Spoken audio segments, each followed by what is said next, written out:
Hi, everyone, and welcome to a commute-sized episode of Words, Images, and Worlds. I am delighted on this episode to be talking with someone who has their hands in the worlds of comics and a particular character that we'll be talking about on this episode, and that is Tony Babinski. Tony, thank you for jumping in, joining, and talking with me. It's my pleasure to be here. Thank you for having me.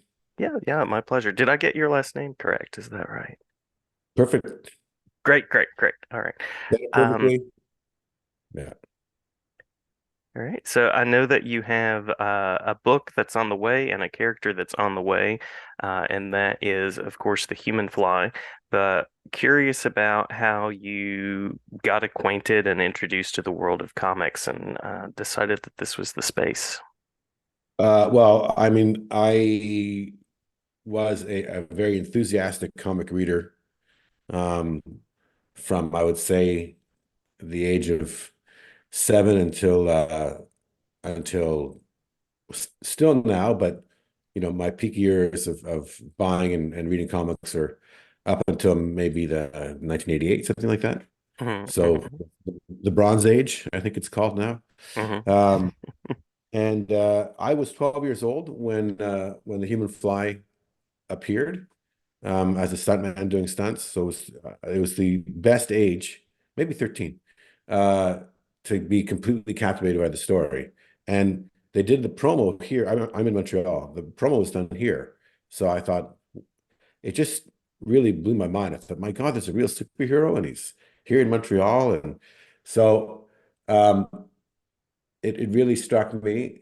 And I bought the comics. I was going to go to the big jump, but I was too young and probably scared to go myself.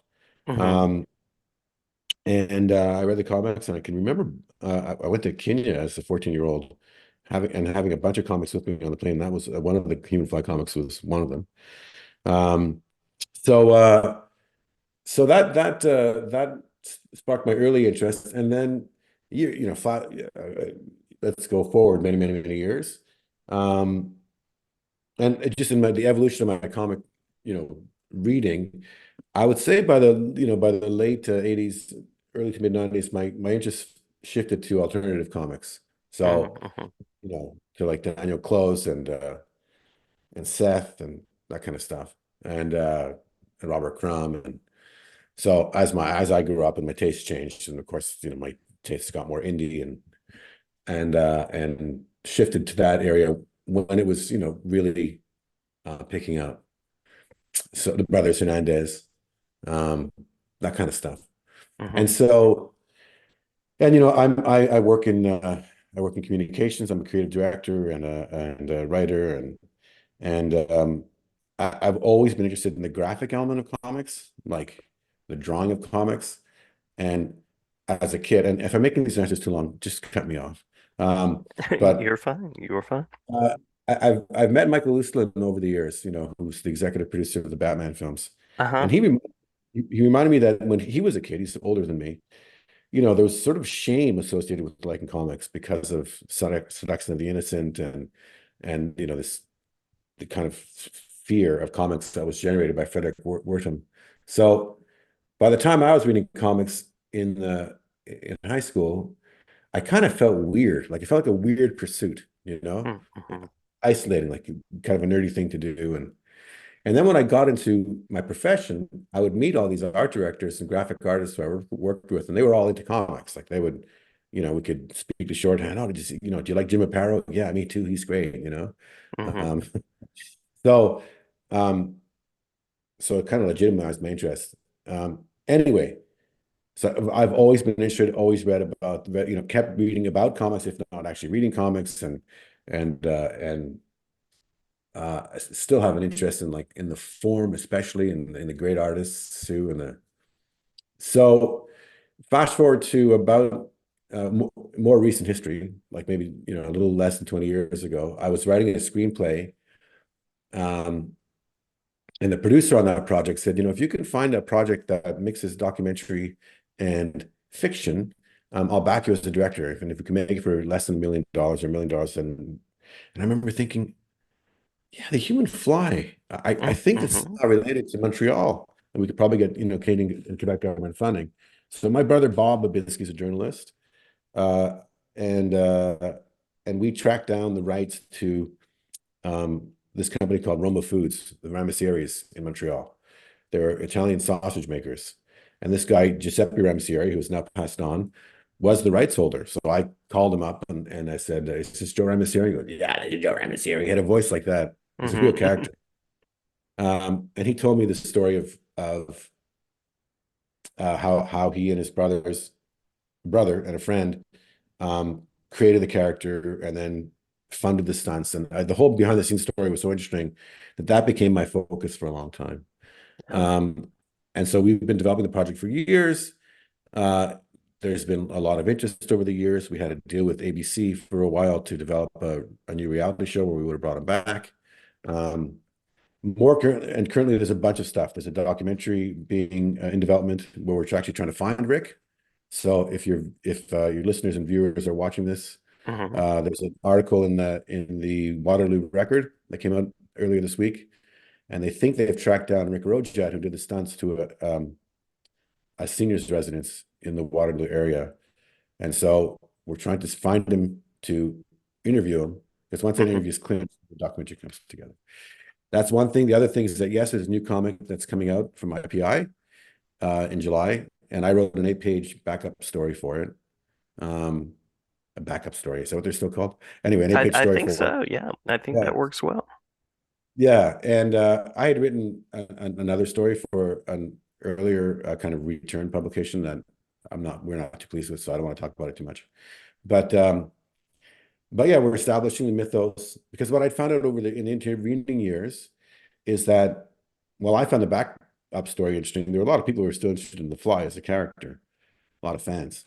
Hmm. So uh, into the screenplays I've been writing and the stuff, I had to integrate kind of, you know, real Fly, the behind the scenes story with the um, character from the comics who people find compelling. Yeah. Um, Yeah.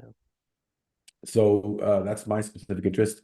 And Chris Sequeira from IPI had been pursuing us for a long time to do the comic, and he became the editor at IPI. So the timing is just perfect. Um, and so that's going to be the first piece of IP. At the same time, we've been developing a feature film for a long time, and we have a director who's now interested in doing it. We have to sign some stuff, but once we'll get that news will be coming up very soon. Great. Great. So yeah, so it's been a cool adventure. That's the long answer to a short question, but No, that's no, also I just love it. I love it. That actually answers a couple of questions. And so in terms of the comic itself, I know the film is in development, and that's also very exciting.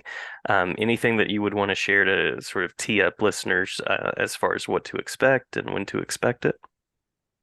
It's that well. what can you share question, right? So I could share that there are stories already written for the first issue. It's going to be a 4-issue miniseries at first. That's going to be collected into a graphic novel. That's year one, and then we'll continue. Hopefully, the sales will be good. We have some Australian artists who are associated with the project too. Chris Sequeira is going to be the writer of the main narrative, but there's other writers who are going to be involved as well. And we're going to be picking the Fly up now in this time period. So in their Great. backstory, and I don't want to reveal too much, but there's a whole Hmm. reason that explains why he would still be around and still be physically able to do what he did. So I've created this really interesting um, mythos for the Fly that allows us to use him in the 70s, before the 70s, now, the future. So we're really going to expand the IP. I think it's going to be fun. Like Yeah. it's not, he's going to still have um, his origins as real life stuntman. Now, that'll still be in there, Hmm. but there's a whole larger backstory now that we're going to weave into it, as well as some nods to the Marvel comics as well. So fans of the original character will recognize him as the Human Fly, but I think we're going to make it more exciting and even more, more cool. I'm not the only one writing. We've also asked Jim Kruger to write some backup stories in our first series, and Dana Brower, who's also a writer who's written for comics. So um, their fans will be able to find their work at the Human Fly as well. Wonderful, wonderful. I've seen some initial art, just some little pieces that are posted around the web, and I'm excited about that. Is there a particular place where people can go to follow the project and to see how it develops and kind of follow along with the work that you're doing with the character? Follow IPI Comics because they're a new company out of Australia, and they've got a bunch of comics coming out this year, and they're putting out press releases. I'm assuming they have a website. They for sure have a Facebook page. Follow Chris Sequeira, where you can Hmm. find him, because he's the editor and he writes about it. We publish stuff. We have a website called Human Fly International, which is mostly humanflyinternational.com, which is mostly a merch site, but you can also find us on Facebook and Instagram. So we regularly post stuff on Instagram and Facebook. So for instance, all this stuff, all the article from the record, um, uh, in Canada, we're not allowed to actually show the whole article because if there's something going on with Meta and the Canadian government, but Hmm. I put a link to the article as well so people can read it. And so all recent information is on there. And we put out press releases around the time of Comic-Con too, and we'll do so again. Great, great. Well, Tony, thank you so much for jumping in. Thank you for talking with me. I'm glad that you traveled safely to the Zoom, and Thank glad to you. have you back anytime as the human fly develops. Well, please do. And, thank you very much for your interest. I think it's going to be an exciting year for the human fly. It's exciting that he's coming back. Hmm. Um, I have to say, for anybody who's a fan, who's written to us or spoken to us at Comic-Con, like thanks. It's really cool to see people who are so interested in the character still and who are Hmm. touched by the character. And we really want to, make sure that we make those fans happy first before we make everybody else happy. So we hope we get good feedback from them. Great vision, great vision. Love it. Yeah, Uh, yeah. Again, thank you so much. you're very welcome. Thanks for having me.